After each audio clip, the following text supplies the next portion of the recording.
Hello, I welcome you all to yet another episode of what's hot. और मुझे नहीं पता आज का आपका दिन कैसा था, but it was really a very bad day for the stock market across the world.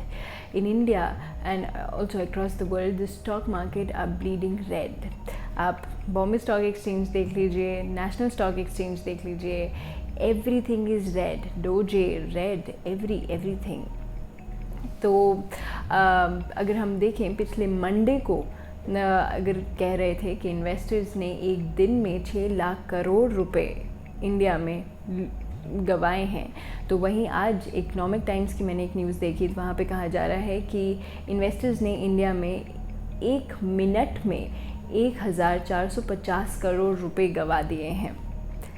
ओह, पर ये क्यों हो रहा है? और हाँ, उससे पहले एक और देख लेते हैं कि अगर आज आपने सुबह न्यूज़पेपर खोल के देखा हो तो इंडियन रुपी की वैल्यू इतनी ज़्यादा डेप्रिशिएट कर गई है. They are saying that Indian rupee has slid to 79 per dollar.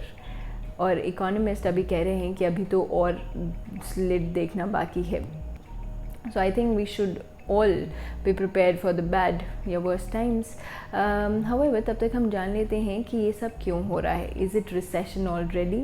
Indian rupees का इतना गिर जाना, स्टॉक मार्केट्स का इतना रेड हो जाना, ये क्यों हो रहा है? तो इसका मेन रीज़न एक आ रहा है, जो वैसे तो काफ़ी रीज़न्स हैं, बट जो मेन रीज़न आ रहा है वो है आपका यूएसए में. जी हाँ, आजकल यूएसए में काफ़ी उथल पुथल चल रही है. वहाँ पे इकोनॉमिक सिचुएशन कुछ सही नहीं है. कि इकोनॉमिक सिचुएशन वहाँ पे आजकल ऐसी चल रही है जो पिछले 40 साल में कभी नहीं रही. वहाँ पे इन्फ्लेशन बहुत ज़्यादा बढ़ गई है, और उस इन्फ्लेशन से फाइट करने के लिए यूएस का जो फेडरल रिज़र्व बैंक है, जैसे हमारे यहाँ पे रिज़र्व बैंक ऑफ इंडिया है, वैसे ही वहाँ का फेड है, जो उसने एक स्टेप उठाया है जो उसने पिछले 28 सालों में कभी नहीं उठाया.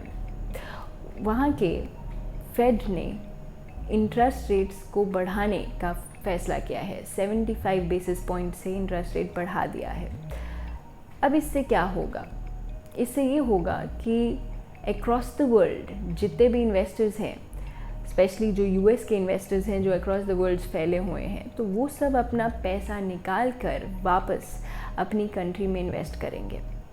तो आप सोच सकते हैं, जैसे इंडिया में जितने यूएस के इन्वेस्टर्स थे वो सब अपना पैसा निकाल लेंगे. मतलब all the dollars will now be travelling back to US.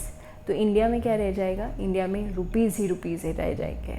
और आप जानते हैं, जब भी किसी चीज़ की ज़्यादा क्वांटिटी हो तो उसकी वैल्यू डेप्रिशिएट होने लगती है. वही हो रहा है इंडियन रुपीज़ के साथ. इंडियन रुपी डेप्रिशिएट होने लगा है. इसके और जो दूसरे कारण हैं वो ये हो सकते हैं कि यूक्रेन रशिया वॉर हो रही है, उसकी वजह से फूड शॉर्टेजेस हो रही हैं, ऑयल महंगा होता जा रहा है, चीज़ें महंगी होती जा रही हैं. तो इन्वेस्टर्स को भी डर है कि वो अपना पैसा ऐसी कौन सी इकोनॉमी में इन्वेस्ट करें जहाँ पे उनको कुछ प्रॉफिट्स मिले. इसका एक रीज़न ये भी हो रहा है कि जितने भी स्टार्टअप्स हैं, अब वो अपना पैसा ढंग से, अपने इन्वेस्टर्स का पैसा ढंग से वाइजली इन्वेस्ट कर रहे हैं. क्योंकि स्टार्टअप्स को अब डर है, क्योंकि इन्वेस्टर्स को क्या जवाब देंगे, फंडिंग कहाँ से मिलेगी. फंडर्स को डर है कि उनका पैसा सही जगह जा रहा है कि नहीं जा रहा. इसलिए may be it's all recession आप कह सकते हैं. आई होप कि आपको थोड़ा बहुत समझ आ रहा होगा कि ये क्यों हुआ है, why Indian rupee is depreciating, and what US has taken steps. Till then, take care of yourself, use your money wisely, and invest in stocks very wisely. Thank you.